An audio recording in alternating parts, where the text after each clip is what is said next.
Assalamualaikum warahmatullahi wabarakatuh. Bismillah, alhamdulillah, wassalatu wassalamu ala rasulillah wa ala alihi wa sahbihi wa mawalah. Wala hawla wala quwata illa billah. Rabbi shrah li sadri wa yassir li amri wahlul 'uqdatam min lisani yafqahu qawli. Ya Fattahu ya Alim, ya Fatahu ya Hakim, ya Fatahu ya Mubin. Bismillahi masyaallah la yasukul khaira ilallah.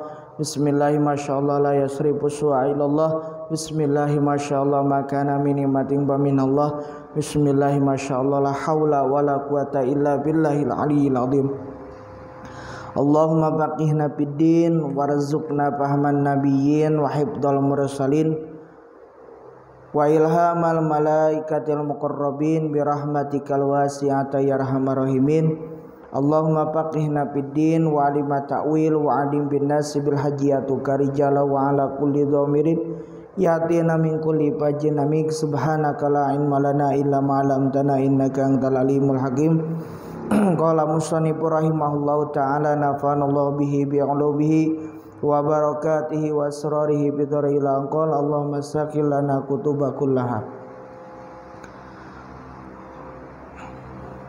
Alhamdulillah, segala puji bagi Allah yang telah memberikan kekuatan, memberikan kesehatan, kenikmatan kepada kita. Salawat serta salam terlimpah curah kepada junjungan Nabi besar Muhammad sallallahu alaihi wasallam. Tak lupa kepada keluarganya, sahabatnya, mudah-mudahan sampai kepada kita selaku umatnya. Amin ya Allah ya Rabbal Alamin. Dalam kesempatan sore hari ini kita akan melanjutkan kajian kitab Al-Adhkar An-Nawawi, masih mengenai penjelasan kitab Adhkari Al-Aqli Wasyaribi. Wa rawaina fi sahihi Muslim an Jabir radhiyallahu anhu qala sami'tu Rasulullah sallallahu alaihi wasallam yaqul idza dakhala ar-rajulu baitahu fadzakarallahu ta'ala inda dukhulihi wa inda ta'amihi qala asy-syaitan la mabita lakum wala asya'a wa idza dakhala falam yadhkurillaha ta'ala inda dukhuli qala asy-syaitan adraktumul mabita wa idza lam yadhkurillaha ta'ala inda ta'amih qala adraktumu al mabita wal asya'a. Bismillahirrahmanirrahim. Dan kami meriwayatkan di dalam kitab Sahih Muslim dari Jabir radhiyallahu an bahwasannya beliau berkata, sami'tu, aku telah mendengar Nabi sallallahu alaihi wasallam bersabda, idza dakhala, idza apabila dakhala telah masuk, ar-rajulu seorang laki-laki, baitahu ke rumahnya itu si rajul, fadzakara maka menyebutkan, berzikir itu si rajul Allah kepada Allah Ta'ala, inda duhulihi ketika masuk itu si rajul ke bait, wa inda ta'amihi dan ketika dia makan itu si rajul, qala asyaitonu maka berkata setan, la mabita lakum tidak ada tempat tinggal, lakum bagi kalian, wala asya'a dan tidak ada makan malam untuk kalian. Dalam hadis ini Rasulullah telah mengabarkan kalau seorang laki-laki masuk rumah menyebut nama Allah ketika masuknya, ini Allah akan berikan sebuah iadah, sebuah perlindungan bagi seseorang. Ketika masuk rumah dia ucapkan salam, ya kan? Ketika kita keluar dari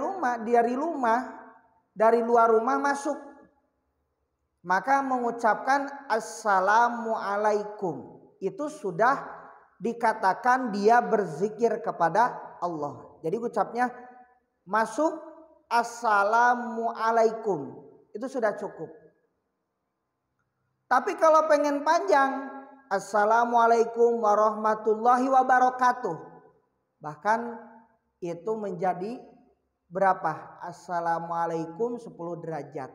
Dalam hadis Rasulnya itu assalamualaikum warahmatullah 20 derajat, wabarakatuh 30 derajat. Apalagi kalau ditambahin wa magfiratuh wa ridwanu, itu terus bertambah 10 derajat dalam kitab Al-Adhkar masih dalam bab salam. Maka ucapkan assalamualaikum. Assalam tadi mengucapkan salam ketika masuk. Apa itu ininya tuh? La tadkhulu qablas salam. Janganlah kamu masuk sebelum ucapkan salam. Ilam tajid ahadan, kalau kamu gak menemukan seseorang, bukan salam lagi. Assalamualaikum itu kalau ada orang. Tapi kalau di dalamnya kosong, gak ada siapa-siapa, kita misal pulang dari luar nih, gak ada orang, jangan assalamualaikum. Ilam tajid ahada minkum, kalau tidak menemukan salah seorang dari kalian, faqul assalamu alaina wa ala ibadillahi sholihin. Jadi ucapkanlah assalamu alaina wa ala ibadillahi sholihin. Ngedoain semua yang ada di dalam ruangan tersebut. Jadi bukan assalamualaikum lagi, assalamu alaina. Tapi kalau saya di dalam rumah ada orang pun assalamualaikum, assalamu alaina wa ala ibadillahi sholihin. Digabung. Supaya apa? Salah satunya kata ulama, kalau kita mengucapkan assalamu alaina wa ala ibadillahi sholihin, maka insya Allah rezekinya akan berkah. Maka ucapkan tadi assalamu alaina wa ala ibadillahi sholihin. Jadi di dalam rumah itu ada setan. Nama setannya namanya Dasim. Ya, ada namanya Dasim. Saudara punya yang namanya Dasim? Gak ada ya. Dasim itu nama setan. Jadi kalau ada orang namanya Dasim, cepat-cepat diganti karena nama setan. Ya, takut adik kakak sama nanti sama dia ya. Jadi Dasim itu tugasnya setan, anak buahnya yang ditugaskan oleh Allah untuk menggoda tadi suami istri supaya ikatan rumah tangganya hancur.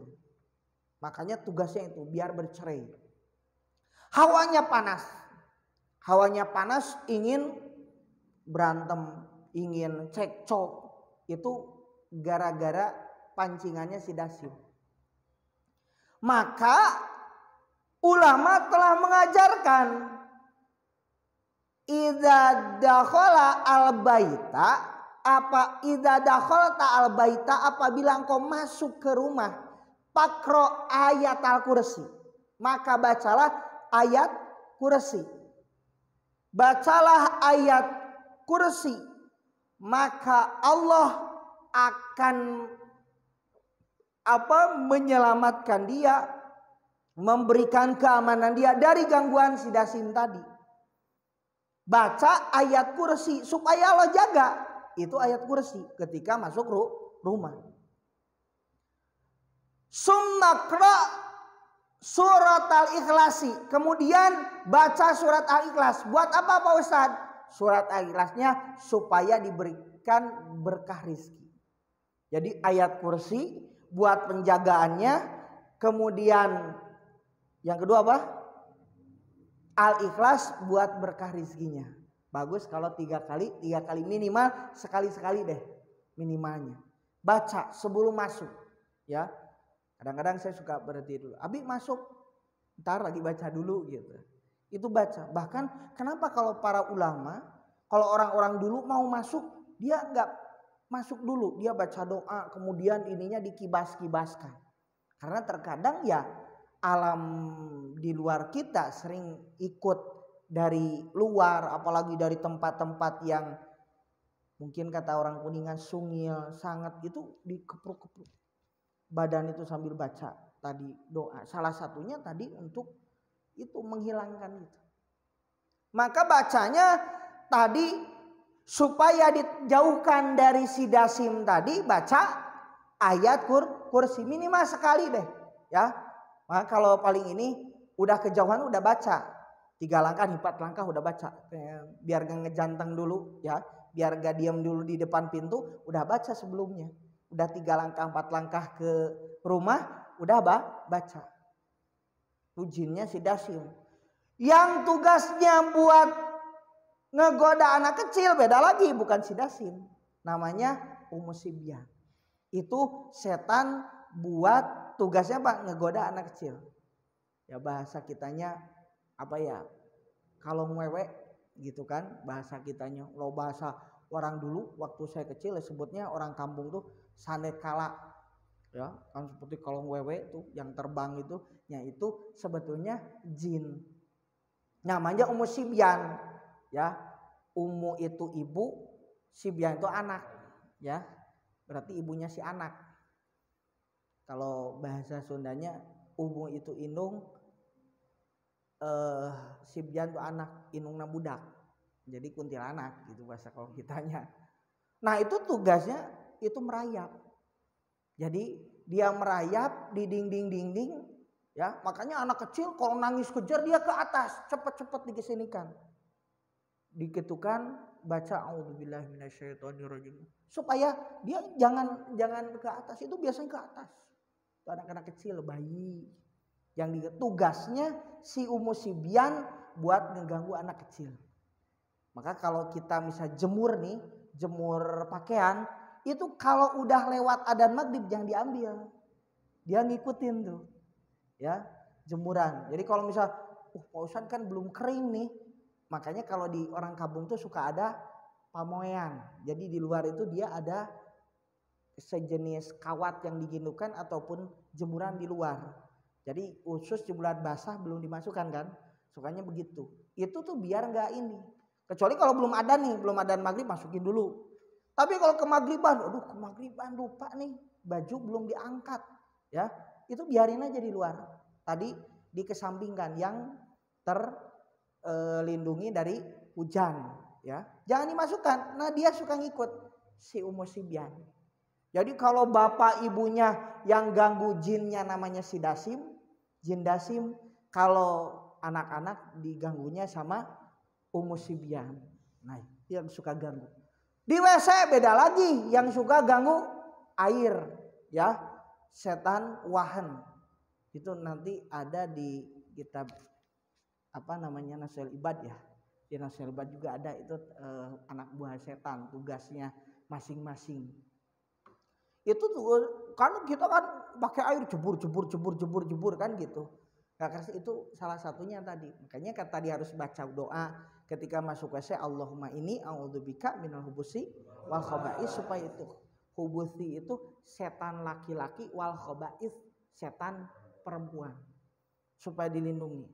Nah, kembali lagi tadi ketika masuk pakro ayatal kursi surat ayat kursi 1 balikan, kemudian habis itu baca surat Al-Ikhlas buat berkah rizki, buat dilindungi dari setannya ayat kursi, buat berkah rizkinya tadi baca Al-Ikhlas. Jadi kalau tadi seperti saya itu ayat kursi 1 balik atau 3 balik, pas di wala yauduhu 7 balik. Seperti itu. Insyaallah masuk ke rumah tadi baru assalamualaikum warahmatullahi wabarakatuh. Jadi sebelumnya itu sudah baca tadi ya, supaya diberkahkan rezeki kita, dijauhkan salah satunya dari godaan setan ketika masuk. Jadi surat surat Al-Ikhlas itu ya lebih bagus tadi kalau misal 3-3.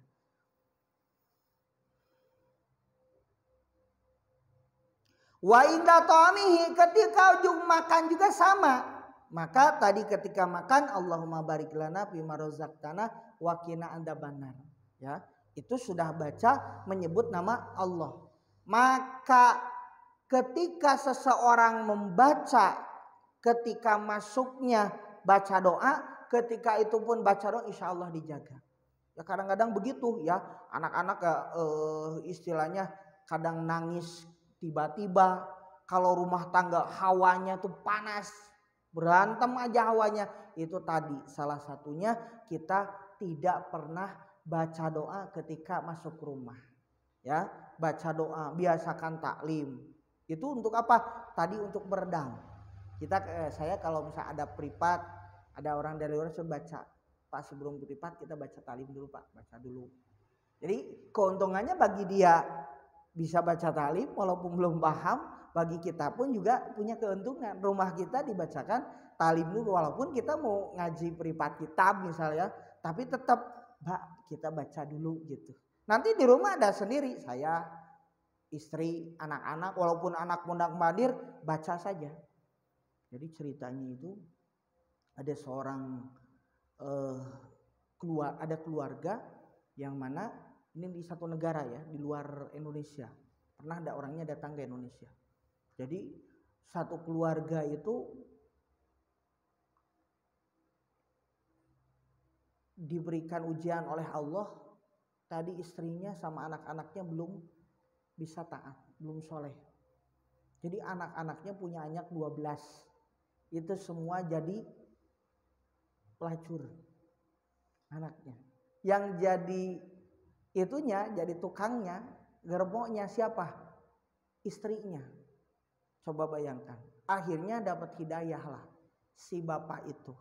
Dapat hidayah, keluar ya. Habis pulang dari sana menghadap ke masih.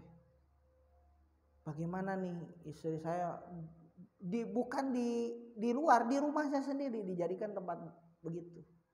Tempat prostitusi. Bagaimana pesan dari Maulana Sa'ad? Kamu pulang ke negara kamu, baca taklim dan istiqomah, baca saja. Yang duduk tidak duduk pokoknya itu baca. Berapa tahun? Taklimnya 12 tahun. Bukan 1 tahun doang, 12 tahun. Itu pas 12 tahun tuh 1 orang duduk, 2 orang duduk, 3 orang duduk, terus 4 orang sampai itu semuanya bisa mondok dan semuanya jadi hafiz Quran. Sebab taklim sampai tutup sendiri. Bukan dia yang nyuruh, tapi dengan hidayah yang tertanam yang Allah berikan sehingga dia bisa tergugah seperti itu. Ini asbab apa? Tadi asbab taklim. Kalau kita baca taklim dengan asbab nur kalamullah dan nur sabda Rasulullah, maka dengan asbab kesolehannya tadi dapat menghancurkan kemaksiatan dengan cahayanya. 40 ke samping, 40 ke samping lagi, 40 ke depan, 40 ke belakang. Karena tetangga rumah itu 40 ke samping, 40 ke samping, 40 ke samping, 40 ke samping. Jadi asbab itu insya Allah. Di Bandung juga sama. Rumahnya banyak jin ya. Bagaimana caranya Pak Ustaz? Baca taklim. Dia baca taklim. Pas baca taklim sabar. Piring terbang. Ya. Lagi itu sabar kursi lagi. Terus aja dibaca. Itu sampai akhirnya jinnya keluar. Pindah ke pohon. Asbab apa? Asbab istiqomah taklim. Tapi bukan 1 kali 2 kali. Istiqomah. Dengan nur yang luar biasa bisa mengajak kayak sepele. Ngapain sih? Taklim kayak gitu doang baca hadis, baca Quran itu luar biasa. Paham gak? Itu akan bisa memberikan nur, cahaya kalau terlihat sampai penduduk langit melihat bahwasannya itu berkelip-kelip. Sebagaimana kita melihat bintang di langit. Idza quri'al Quran yunawwaru binurillah. Luar biasa. Dibacakan ayat Al-Quran. 1 ayat aja di rumah. Maka dia akan disinari dengan cahaya Allah. Coba bayangkan. Wa idza quri'al hadis yunawwaru binuri rasul. Dibacakan hadis. Sekarang dibacakan hadis akan tersinari hati-hati seseorang. Hati sekitar dengan apa? Dengan cahayanya Rasulullah. Wa idza quri'al mu'allab yunawwaru binuril mu'allib. Kalau dibacakan tadi karangan-karangan kitab para alim ulama, karangan-karangan musannaf kitab, maka akan diniar dengan cahaya para wali, para ulama. Maka jangan bosan-bosan, sedangkan di dalam taklim ada firman Allah, ada hadis Rasul, ada cerita-cerita, ada kisah-kisah dari ulama, dan juga ada qaul-qaul ulama. Insyaallah itu akan memberikan, makanya bisa menghancurkan, ya, menghancurkan keras hati kita, nggak bisa nangis baca taklim, ya, terutama di rumah kita. Wa idza dakhala, wa idza, dan apabila dakhala telah masuk si rajul falam yadkurillaha ta'ala, maka kemudian dia tidak menyebut nama Allah Ta'ala inda duhulihi, ketika dia masuk, qala asyaiton, maka syaitan akan berkata adraktumul mabita, sekarang kita dapat makanan, gitu. Kita dapat makanan kalian, kamu semua dapat makanan nih, gitu ya. Dapat tempat rumah, tempat tinggal. Wa idza lam yadkhul ta'ala inda ta'amihi qala adraktumul almabita wal asya. Kalau tadi pas makannya, pas tidurnya, ya, dia misal tidak baca, udah dapat tempat tinggal, udah dapat makan gratis. Jadi kalau kita gak masuk gak baca doa, makan gak baca doa, sudah menyiapkan rumah kita buat tempat tinggal setan dan makan gratis. Ya gak? Kasih makan ke orang, makan gratis pahala, ke setan mah gak jadi pahala. Ya, makanya tadi ketika masuk baca doa supaya tidak menyiapkan makan dan minum, makan dan tempat tinggal buat setan. Warawaina fi sahih Muslim, dan kami telah meriwayatkan di dalam sahih Muslim aidon juga bi hadisin Anas, di dalam hadis Anas, ya.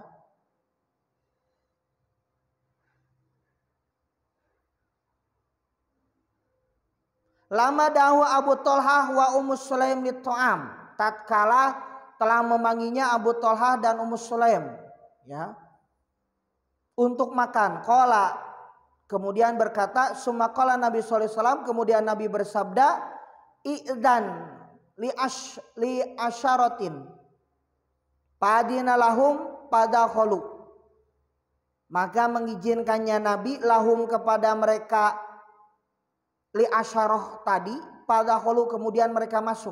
Faqala Nabi sallallahu alaihi wasallam, maka Nabi sallallahu alaihi wasallam bersabda, kulu wasamullaha ta'ala, makanlah kalian semua, wasamullaha ta'ala, dan mengucapkanlah bismillah kalian semua kepada Allah Ta'ala. Fakulu, maka fa'akalu, maka mereka semua makan, hatta fa'ala dalika, sehingga telah berbuat Nabi Shallallahu Alaihi Wasallam dalika dengan tadi makan itu bisa mane rojulan, dengan 80 orang. Jadi ketika itu, ketika diundang oleh Abu Thalhah dan Ummu Sulaim untuk makan, kemudian bersabda, bahasanya begini, boleh nggak kalau saya bawa 10 orang? Oh boleh, silakan, diizinkan. Maka habis itu sebelum kalian makan baca bismillah dulu. Maka baca bismillah sehingga mereka makan sampai dia memanggil 80 orang, ya. Jadi makanan buat 10 orang bahkan bisa sampai 80 orang. Ini termasuk mukjizat Nabi. Keberkahan mukjizat Nabi sampai bisa makanan sedikit bisa dimakan oleh berpuluh-puluh orang. Sama hadisnya di dalam kisah ketika Nabi memberikan susu, 1 mangkuk susu yang dibagi-bagikan sampai beberapa orang bisa minum. Ini keberkahan dari apa? Dari mukjizat Nabi Shallallahu Alaihi Wasallam. Jadi kalau sudah berkah tuh seperti tadi. Kalau antum tadi berkah itu, tadi masak kayaknya sedikit tapi kok nggak habis-habis, itu namanya berkah. Berkah itu apa? Ziyadatul khair. Kebalikan berkah apa Pak Ustadz? kebalikan berkah. Kalau berkah tuh barokah. Barokah itu ziyadatul khair. Kebalikan berkah barokoh pakai ko. Barokoh itu ya tadi nggak berkah. Kalau barokah pakai kap itu namanya ziyadatul khair. Bertambah-tambah kebaikan. Kalau barokoh tidak bertambah kebaikan. Kebalikan dari barokah. Barokoh pakai ko bukan pakai k. Kalau barokatun ini barokotun. Barokoh itu kebalikan dari barokah. Kok masa kayak banyak ya, semuanya kayaknya cukup tadi, tapi ketika makan harusnya buat 300 orang kok cuma 100 orang, berarti makanannya tidak berkah. Paham ya? Nah, tapi kalau misal makanan tadi sedikit tapi cukup, wah cukup ya, berarti tadi barokah. Ya, kemarin haul ya, gak kurang ya. Jadi gak kurang ya waktu haul kemarin, gak ya. Nah itu berarti barokah. Padahal yang diundang banyak itu ya, yang makan juga banyak, itu berkah. Jadi nilai keberkahan itu adalah tadi ketika yang porsinya sedikit jadi banyak.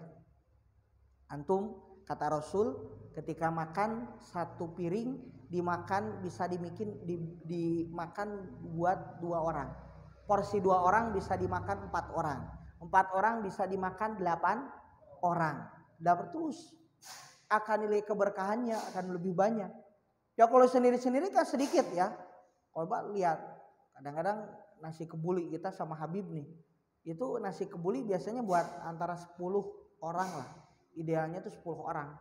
Kadang itu sampai 30 orang ya. Nasi kebuli itu. Padahal ya porsinya yang kalau sekarang 300.000 lah gitu ya. Itu porsinya buat 10 orang. Tapi kadang 15 orang. Pernah waktu kita hataman itu ya, pernah buat 20 orang. Padahal mah porsinya cuma 10 orang. Itu yang dinamakan barokah. Beda yang seperti tadi barokoh itu kebalikan dari barokah. Maka mereka makan sampai 80 orang. Masya Allah. Maka itu tadi zikir pada sore ini kita punya satu ilmu yang mana ketika kita makan jangan lupa menyebut nama Allah, ketika masuk rumah jangan lupa kita menyebut nama Allah. Tadi ketika kita masuk, Pak Ustadz kan saya mah dari luar pondok misal di sini, ya sama ketika masuk kobong kita, masuk asrama kita, masuk tadi kamar, baca tadi ayat kursi minimal 1 kali. Kemudian surat Al-Ikhlas 1 kali, syukur-syukur bisa 3, Masya Allah, itu berkah rizkinya ya. Jadi sebelum masuk tuh hawanya nggak panas ya. Kadang-kadang nanti kalau antum sudah rumah tangga kadang capek pas di rumah ya, anak minta jajan atau bagaimana gitu ya, banyak masalah itu biasanya tadi mancing kita. Tapi kalau kita baca doa, insya Allah minimalnya akan memberikan kesejukan bagi ketika tadi masuk ya. Baca kulhu, baca al-ikhlas, insya Allah selamanya akan dilindungi oleh Allah subhanahu wa ta'ala. Mudah-mudahan Allah subhanahu wa ta'ala memberikan keistiqomahan kepada kita untuk senantiasa berada di dalam kebaikan, dan mudah-mudahan kita senantiasa istiqomah. Sore hari ini tadi walaupun dengan materi yang singkat, semoga Allah memberikan keberkahan pada ilmu kita. Mudah-mudahan Allah memberikan. Allahumma afiq ila aqwamit thariq wa billahi taufiq wal hidayah. Assalamualaikum warahmatullahi wabarakatuh.